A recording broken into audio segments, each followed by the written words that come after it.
Welcome to Top Advisor Marketing, where you will learn how to become a prolific online influencer, attract more ideal clients, and grow your practice. Brought to you by Top Advisor Podcasting, a done-for-you podcasting solution built just for trusted advisors. And now, your co-hosts of Top Advisor Marketing, Kirk Lowe and Matt Halloran. Hello and welcome again. This is Matt Halloran, the host of Top Advisor Marketing Radio. We have a very, very special guest today, somebody who I have actually done some work with. Kirk Lowe, the other founder of Top Advisor Marketing, has done some work with, and we're really excited to have his thought leadership on our show today. His name is Doug Heikkinen, and Doug is the co-founder and co-publisher of IRIS.xyz. Now, if you don't know what it is, you're going to know a lot more about it here in just a minute, but it is an absolutely magnificent resource for everybody who's listening to this podcast. So, Doug, thank you so much for being on our show today. Well, thank you for having me. Let's get to know a little bit more about how you have become to exist in our space. So, what experience do you have in working with financial services professionals in general? So, do you know how this business was created? No. So back in the 80s, the compliance department at Schwab discovered accounts that had POAs on them. And they alerted a couple executives, and they assigned a guy named Jim Hackley to figure out what was going on. Mm-hmm. And they discovered the financial advisor. This is back in the mid-80s. And a business was born by some very smart people. So I joined that group in 1989, and it was fabulous. It was a startup within Schwab.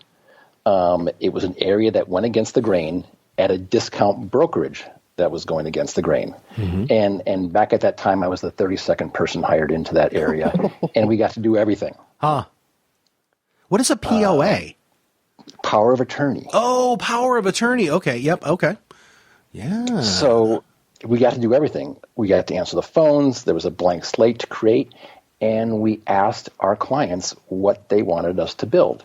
And that was how the industry got started. So I've been around advisors ever since. Mm-hmm. I was just at the TD conference and ran into Dale Yonke. And he was talking about, geez, wouldn't it be great? Back then he was thinking, wouldn't it be great? Gosh, if I could just be, 200 million. And, he's 3 billion plus now. Mm-hmm. So that's how I got my start. Well, why did you choose the industry, though? I mean, this isn't one of those things that usually jumps out at people. How did you realize, okay, this is really, I want to be this when I grow up? I didn't choose this, it chose me because I think I was just in the right place at the right time. And I joined a family. Mm-hmm. And some of those people are still my dear friends today. Some of those people are still my brothers and sisters. And I grew up there. I learned everything from so many talented people. And you'll see some of those people that I grew up with that are all around the industry today running big companies. Mm-hmm. So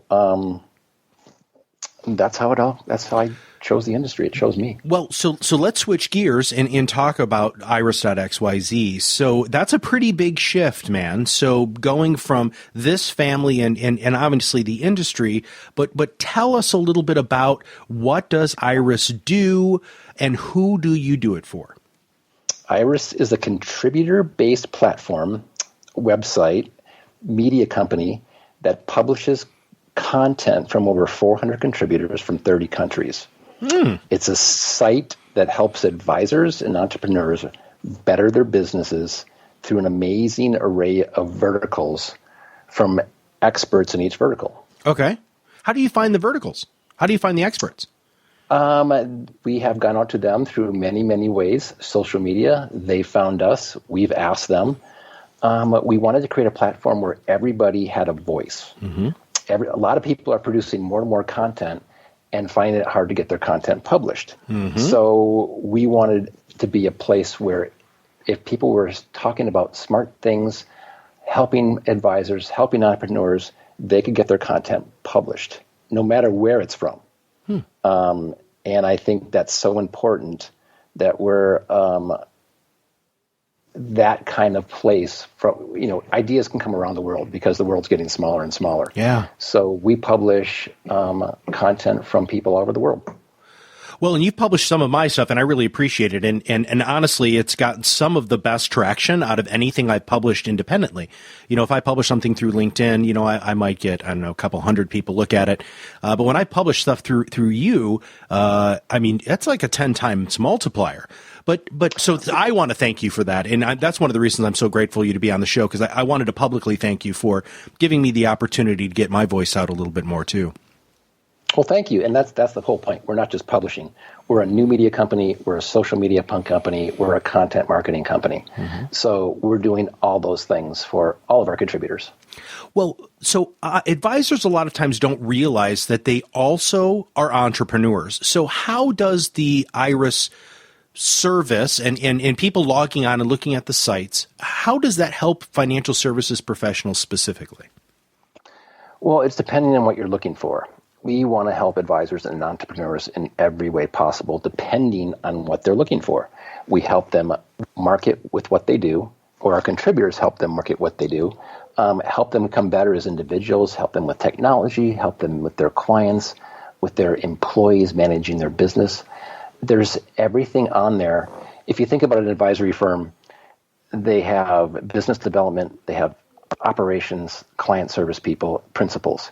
They're looking for everything else to help them with. And we make that incredibly easy for them to find people who want to help them that are producing content, and then have ways that they can connect with them directly through their Twitter, through their email, through their websites, all those things. Well, you just brought up Twitter, and one of the great things that I've seen that you guys do is you tag people in your tweets, and you do it in a very, very, it seems to me to be a systematized manner, a systematic manner, because when I get a tweet from you, because obviously I follow you on Twitter, the story is applicable to not only the vertical that I exist in within IRIS, but also something that is seemingly interesting to me. Do you mind if we ask? I'm not trying to get to your secret sauce, man, but how do you do that, or is that the secret sauce and you're not going to tell me? Well, when we publish one of your articles, we want to alert you that it's up, so we do the title, a link to it, your Twitter handle, and some hashtags. And we do that for all of our contributors because we want to market their content. How we do all the rest of the stuff, that's a little bit of secret sauce. I had to try, man. I really did. All right. Well, let's give everybody another layer of opportunity to get to know you, Doug. So tell me, what are your goals personally? And then tell us a little bit more about what the goals are for IRIS. Personally, right now, IRIS kind of is my life. So besides that and my 8-year-old, we want the platform to be useful. We want it to be incredibly positive. You won't see negative stuff up there. We want to help our contributors have a voice. We want it to be a safe place for advisors to come to. So there's not going to be product pushing. We just don't want to be publishers. As I said, we want to be marketers. So those are kind of the goals for the site. The goals for me, I don't know yet. My partner and I, Tom Lydon on IRIS, started this because we had an idea 3 years ago, and it's grown faster and bigger than we ever thought it would. And we're really excited about that. So my goals for me, I don't know right now. Okay. Would you mind sharing a little bit of the impact, please? So what? Give us some stats about IRIS and that exponential growth. I've actually just seen it on the user side of it, but can you give our listeners a little bit of insight on the back end of it? Yeah, the growth has been pretty amazing. The first month in January of when we formally launched it, January 2015, we had maybe 11,000 page views that whole month. And this month, we're approaching 200,000. So it's been an incredible growth pattern. And, it's not just our work. We've created a bit of a community with all of our contributors. So what's really great is you have the power of not only our social media, but all of their social media as well. And you have people liking other people's stuff, people sharing other people's stuff, and that was always the intent early on. Well, and like I said, you guys are hitting a home run on that. It's I've gotten people who have said, "Hey, Matt, have you seen this article on IRIS?" To, "Oh my gosh, Matt, I saw your article on IRIS," or, "Hey, don't you work with that Kirk Lowe guy? He just published," So I like that, and you know what? I think that's the key to being successful from a content marketing perspective, Doug. And you guys obviously have that secret sauce. Is your writing gets legs, right? It does. And, I went to a school in Michigan that you're familiar with, and my football coach's philosophy is enthusiasm, attack the day with enthusiasm unknown to mankind. And that's how we attack marketing. Well, let's talk about success now. So success means a lot of things to a lot of different people. You said you have an 8-year-old, so I'm assuming that, as you had said, that's a major part of your focus. But what does success look like to you? And I have a second layer to that question, which is, when you think of somebody who is successful, who do you look up to? Success. It's already here. So to take an idea, to make it a viable business in less than 2 years, that's success. To help an industry begin to change and evolve to where other industries are changing, we were already successful. Mm-hmm. Okay, I'm not letting you off the hook on who do you look up to, though, man. So come on, help me out here. Who do I think success? There's so many people that are successful. And, it's not just the people that we see in the media. Mm-hmm. It's people that you run into every day. Mm-hmm. I think if you can't get motivated by people that you bump into who are doing great things, you're just not alive. Huh? But you have to have your eyes open, man. And I think that you and I share that with the understanding of that's actually what living is being cognizant and conscious of your surroundings and looking at all of the simple, wonderful things that happen around you every single solitary day. So there isn't a person that you look up to, you're like, man, I want to be like Superman. There isn't anybody like that for you? I think Elon Musk is pretty cool. Cool. With stuff that he's doing. I mean, Mars is not even the limit anymore, right? Yeah. That's some great stuff. Yeah. I mean, a car that can go 60 miles an hour in 2 seconds just because that's what I want. That's cool stuff. Man, I love those videos of the insane mode. Have you seen those? I have not. Oh my gosh! Well, hopefully we'll put at least one of those in the show notes. One that hopefully doesn't have as much swearing. But it's one of the dealers, and he says, "Okay, do you see this button?" And everybody's like, "Yeah." He push that button. So they push the button. And he says, "Okay, that's insane mode. Here's what it's like." And he just slams on the gas, and the people are like, free. Anyway, it's absolutely fantastic. But the reason why I believe he has been so utterly brilliant and so successful is because he's looked at something in a fundamentally different way, which is what I think you guys have done with IRIS. But in order for you to get there, to build this with your partner, talk to us a little bit about what you've learned as just an entrepreneur. I mean, this is a fast-growing company. I'm sure that there are a lot of mistakes that you've made. I'm sure that there are a lot of massive successes that you've made. So help us learn a little bit more about that, please. Yeah, as I was thinking about this, I think there's kind of 11 things I've learned about being an entrepreneur through this journey of having an idea and struggling to make it come alive and then working through all the kinks. And the first one is, having a realistic goal. How many businesses start, how many fail? What are you willing to do to succeed, and how hard are you going to work? In my neighborhood, there's an 18-year-old boy who's a great guy, but he's like, I'm going to go to college, and then I'm going to be a millionaire, and then I'm going to live in Laguna Beach. And I'm like, how? Mm-hmm. I don't know. So is that a realistic goal for him? So I think one of the big things about starting a business is having realistic goals. Second is your support system. Do you have enough money? Your friends are going to be key. Can you call somebody for a laugh? Your family, do they understand what you're going to be doing and how hard it's going to be and how many hours you're going to have to work? The third thing is, are you really in? because once you're in, there's no going back. Once you're an entrepreneur and you see what it's like out here and there's no bosses, it's you, and you get to make the decisions. Could you ever go back? And I'm sure you know exactly what I'm talking about. I am not a hireable person anymore, Doug. I can tell you that. I saw a quote from Lori Grenier this past week that said entrepreneurs work 80 hours so they don't have to work 40. Yep. And I'm like, yes, that absolutely. Is perfect. The fourth, and this is really important, know who you partner with. I have an absolutely fabulous partner, and I'm lucky. Tom built ETF Trends 10 years ago.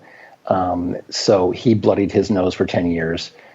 He knew all the ins and outs of doing this. I didn't even know what Google Analytics was when I started this thing, and now it's my fantasy football. Is he going to work or she going to work as hard as you are and be as committed? And luckily, I have that in Tom. The fifth thing is, and I think this is incredibly important, you can't make it about you. It has to be about the business. I just think that's so important. You can be the face of it. You can do others, but you can do other things, but it has to be about the product. And in this case, in IRIS, it has to be about all of the contributors that are helping make this a success. Sixth thing is, what are you going to sacrifice? Time, money, your life is going to shrink a bit. And are you willing for your life to shrink because of all the time and effort you're going to have to put into what you're doing? What are the things that you're going to save, and what are the things that you're going to give up? The seventh thing is, get your life in order, because you're going to need a mountain of energy, mind, body, your habits straight, what your time is, all those kind of things. You just got to get everything straight. The eighth thing is your network. Your network's going to want to help you, but you can't over ask. And you have to bring value when you ask for something. They'll be there all day long if you're giving them value, but if you over ask them, they're gone. Ninth thing is, learn from everything you can. Things that are similar, your competitors, other industries, which is so important in our industry because we're behind everything. And so many people are doing such cool things out there. Other categories, other people. You have to learn from everything you can. 10th thing is, are you going to compete? So waking up, do you know your numbers? Do you know your competition? What are your targets? Put bullseyes on targets and go after them. And the last thing I've learned is watch the money. So be careful whose money you take. Luckily, we took none, because once you start taking people's money, and we had lots of offers for that, it's no longer yours. Yeah, totally being beholden to somebody else. That's usually not the reason why we become entrepreneurs, huh? Right. That's it. That's what I've learned. Well, and that's a lot. Can you actually go through that one more time? Just the highlights real quick? The highlights? Yeah, just a couple. I think so. Okay, good. Give me 1 second. First one's realistic goals. 2, support system. 3, are you really in? 4, do you really know your partner? 5, don't make it about you.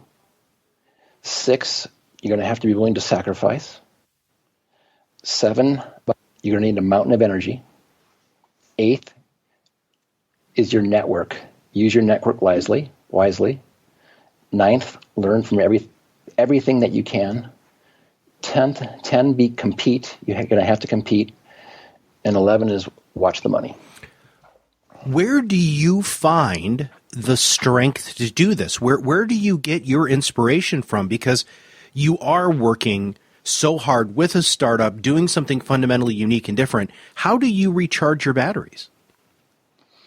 If you can't find inspiration in things and people every day, then you're just not looking. I mentioned Jim Harbaugh. Watch The Prophet on CNBC.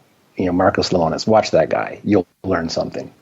I was with my little boy last week playing football. He's football nuts. He thinks he's going to be a pro football player.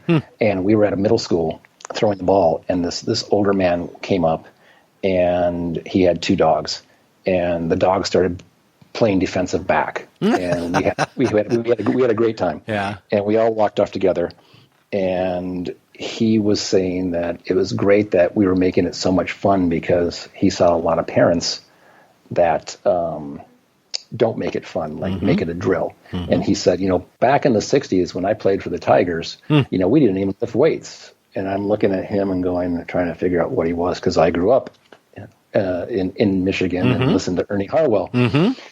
And I finally asked him his name, and I didn't recognize it, but I went back later and looked, and he was a pitcher for the Tigers at 67 and 68.